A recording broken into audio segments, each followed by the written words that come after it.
Okay. Hi, Jen. Hey. Okay. So last time in our first little session, we chatted about wanting to integrate more technology into your classroom. So what you've got is a little checklist that I created that kind of takes you step by step on the process of integrating a very specific piece of technology that we have in our Canvas platform. Okay. We're both ELA teachers, and it's something simple that I wanted to start with. Okay. So that you're not feeling overwhelmed. And it's pretty easy to integrate with any assignment. Okay. It just gives students an opportunity to complete something digitally versus handwriting it or annotating on like a physical copy, so it'll prevent you from having to make all those extra copies like we were talking about. Okay. So just like looking down the checklist, one of the first things is obviously to choose that assignment, whatever you want it to be. Like I said, most work. I know that right now you're working through like an informational unit, and that requires some annotations on the student's behalf. So we could pick one of those assignments, and we can chat kind of about that later. Okay. So picking that assignment is the first thing on our checklist. The next one kind of going down is making sure that that assignment is in the PDF format because this particular technology needs it to be in a PDF format. Okay. Some of the other ones that I can coach you through later, it doesn't matter the format, but this one specifically, it does need to be in a PDF because the original document doesn't need to be messed up. So converting anything that needs to be converted to a PDF would be that next step. Moving down is actually taking it from like your desktop or your files to Canvas, creating an assignment. Nothing of that has changed. You just create a normal Canvas assignment like normal. And then the next couple of steps are just more the specifics on how to create the assignment, how to add the document to the assignment, so that those annotations can happen. So this will be something where, like if we're doing the annotation, where they're annotating on Canvas and I can scroll. Yeah. So like on that would be Speed awesome. Grader, where like our tests usually are, you can just click through them and you'll be able to see everything that they type, highlight, write with their finger with a pencil. It has tons of really cool tools. So kids that don't like to like handwrite or struggle with bad handwriting, it has the type feature too, so that helps. That sounds awesome. But yeah, the last couple steps are just more specifics on like exactly how to get that achieved. Is there anything on the checklist that's you feel like needs to be edited, added, changed? I'm not sure because I'm old school. I don't know about how to convert to a PDF. I'm not 100% sure how to do that, and I don't remember how to, like, if I wanted them to annotate, like, is there a way for me to put like a checklist there or a rubric or something where I can just kind of check off that they did everything as a way to grade them? I would like to, because I struggle with learning how to put a rubric on Canvas. I usually do a paper copy, which is part of my goal not to do paper copies of so many things, which is why I want to do more technology. Those are the only two things I can think of that I would like to work on and need help with. I can totally add those things kind of in the checklist and then resend over a copy and let you look at it again via email if that's cool with you. And then once you're good with that checklist, then I can come in and model. Like going through the checklist and the strategy that we talked about. Would you prefer for me to model that like with students in the classroom, with just you and I? I think I would like to just be you and I first, because I think I'll learn better if it's where I don't have to ask questions in front of the kids. So maybe like during our planning when we don't have kids, you can come and model, and then I can kind of practice with you. Yeah, absolutely. And then I could do it, do the actual assignment. Do you think that will be okay if we do it together first? That's perfect. And since we have that shared Canvas course for our PLC, we can even create the assignments in there so it doesn't affect like your grade book or my grade book or anything like that on Canvas. We can kind of play around with that one. to make sure that you know how it works. Okay. We can edit it as much as we need to, and it doesn't really affect anybody's like actual class Canvas courses. Perfect. Cool. So I think that would be great. Awesome. When is there any time this week that works for you, or do we want to push it to another date? Tomorrow?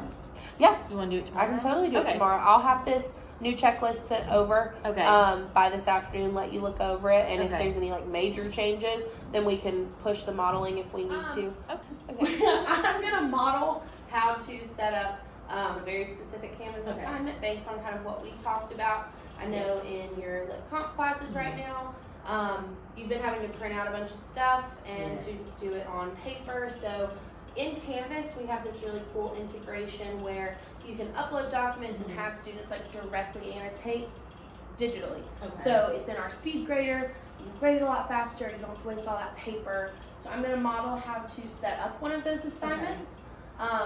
And you're welcome to follow along, but if you just kind of want to watch, and then we can kind of do it together, whatever works best for you. I'll watch first. Okay.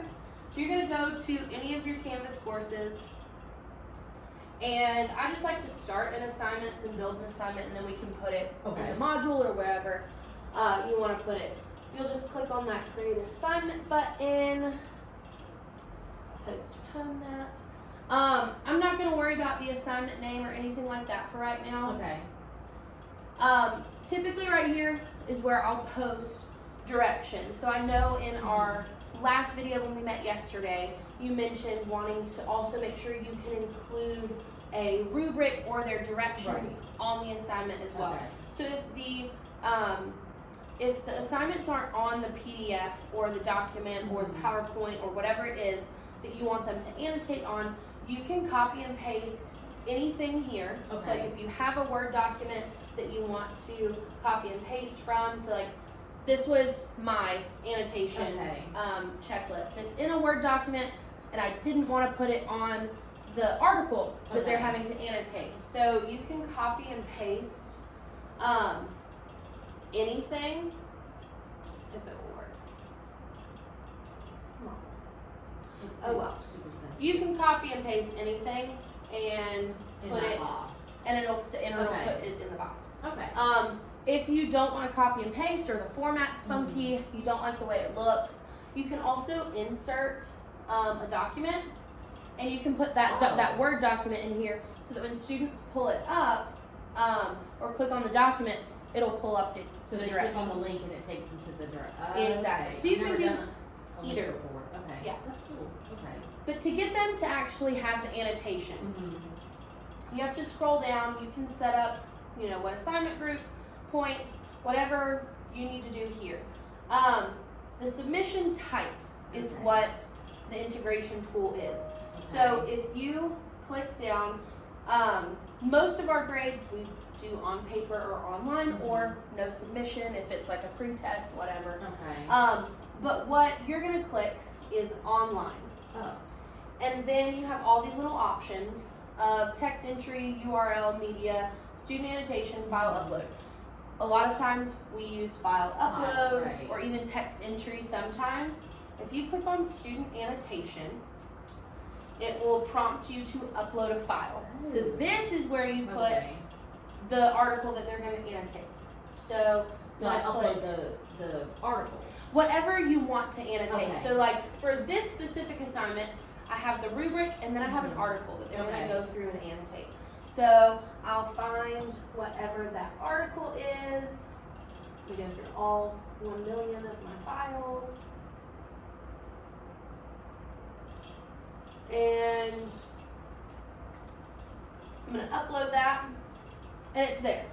So you can the only thing is you can only do one file at a time. So if you want them to annotate multiple articles, it does need to be different assignments. Or I also mentioned we can do the PDF conversions, so that's something I can show you in a minute as well. But it only does one file at a time. So once it's there, you'll see the little trash can. So if you uploaded the wrong one, you can delete it. But so when you hit student annotation, how did you get that box? How did the box come up where? So it automatically, when you tap it, If you have the file already in Canvas, you can do that, but I didn't. So I had to click upload. Okay. And then you find whatever the article is. Got it. Okay. And there it is. And it'll give you a little check mark up there too. Perfect. And then it's done.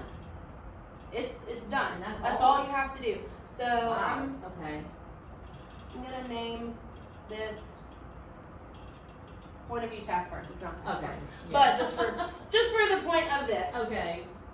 Scroll down, assign to, due date, all that good stuff. You're gonna save and publish. If you don't publish it, you won't be able to see it. Okay. Now it's gonna look like this for you, which is a little. It freaked me out at first because I was like, I just did all that work and it's not showing up.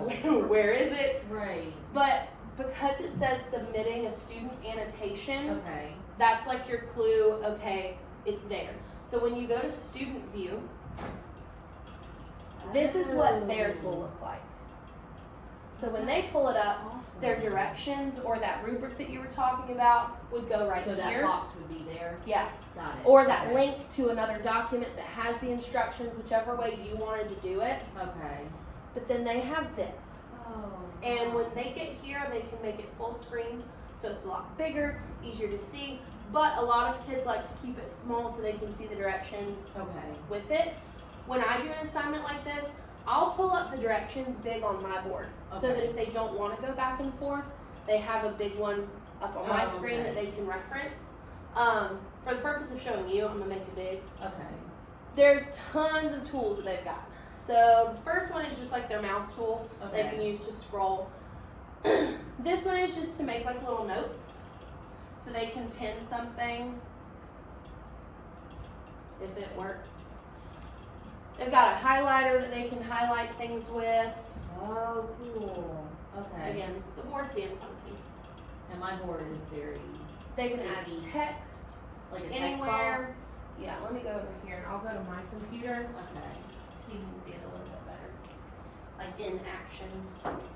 So they can highlight, if I wanted it blue, they should be able to, oh, I'm on the text. So if I wanted to make a note about the title, I can type that and it shows up, and then they can move it if they want to move it to like the side, like the margin. If we go back to the highlight tool, they can pick any color and they should be able to highlight. So I can say highlight this in yellow or orange or whatever. Exactly. And they also have the free draw annotation, which a lot of kids like to use this instead. But they can draw. Yes. Hey, I've had a couple more field trip forms turned in. Okay, I'll be up there soon. Thanks. Thank you. It's field trip time. Sorry about that. But they can also free draw, underline things, because that's one of the annotations that I asked them to do is underline or circle the title of the story. They can circle the title. That is so cool. And since our Chromebooks are touchscreen, most of them use their finger. So whatever they do here, I'll be able to see. Yeah, so... And does it automatically save what they do? It does. Oh, awesome. So, this is it. I'm done with my assignment. I'm going to make that smaller. And they can double check to make sure that it's all still there. There's my text. There's my underline. There's my circle. It's really not pretty. But then all they have to do is click submit assignment. And they'll get little confetti. It'll be there. So if I leave student view and I'm back in my teacher view, I'm going to go to speed grader so I can see this assignment. And when you're going to grade it, all of their annotations should pop up right there. And then you can give it a grade based on your rubric or your directions or whatever the expectations were for this assignment. That is awesome. Yeah, it makes grading a lot easier. Oh yeah. So it will save so much paper. Oh yeah. That's what I'm trying to do. It's not use as much paper. So yeah. That is awesome. So this is the annotation tool. There are a ton of other things integrated into Canvas too that help. I know we also mentioned that, or I told you that with the annotation, it does have to be a PDF. Okay, you're right. Okay. Because otherwise, it'll edit the original document Okay. And we don't want it to mess up our, Okay. like as teachers, our teacher copy that we upload for the kids. So Cherokee County also pays for all the teachers to have a subscription to Adobe Express. And Oh wow. you log in with like your CCSD email, super cool. I personally don't use most of it, but the coolest thing I think, and that I use the absolute most, are the quick actions. So any document that you have, Word document, PowerPoint, Google Doc, like Excel sheet, anything, you can upload it and convert it to a PDF. So you'll just like browse on your device, pick the file, upload it, and it will automatically download to your computer as a PDF. And then like the opposite, if you get something off Teachers Pay Teachers, or if I sent you something in a PDF that you didn't like my directions and you wanted to edit them, you can also convert from a PDF. So a PDF that you have, you can select that, you can drag and drop it, you can upload it, and it can change it to an Excel, a PowerPoint, a picture, a Word document. It can change it to anything. That is really it's cool. really, really cool. I And never even knew about this. yeah. That's I didn't know about it awesome. until I needed it a couple weeks ago, and now I feel like I use it all the Well, time. especially that, because there's so many PDFs like, oh, I wish it didn't say this, and I just, have to leave it. So Yeah. that's really, Or we'll that's like really put cool. white out, and then we'll write our directions over it, and it's a hot mess That is express. really, really cool. So yeah, so these are the tools that I feel like I use the most, that you can also get a lot of Okay. use out of. Sure. I'm definitely going to try it. See how it goes. Do you have any questions about either of them, the Canvas or the Adobe? Not that I did. I mean, there were things I kind of knew about that I haven't tried yet, but I honestly never even saw student annotation as like I never paid attention until we started talking about it. So I'm really excited, a little nervous to use it, but I think it will. I think it will go okay. I'll practice it with you and but no, Yeah, of course. That's We can awesome. set up another time to like, because I know this is our planning and we all have important stuff to do. So we can set up another time before you actually implement it with your And you kids, can walk me through and it. we can walk Yeah. through it together one-on-one of Okay. like you setting it up on your Okay. Canvas. I can help you with it. I can do it on the board and you can follow along, whatever Okay. you're more comfortable with. We can set up another time for us to Okay. do that. Perfect. Thank you. Cool, That's you're awesome. welcome, I yeah. can't wait to use it. So we'll use it very soon. Because, Yeah. that assignment's coming up. So Yeah. that's awesome.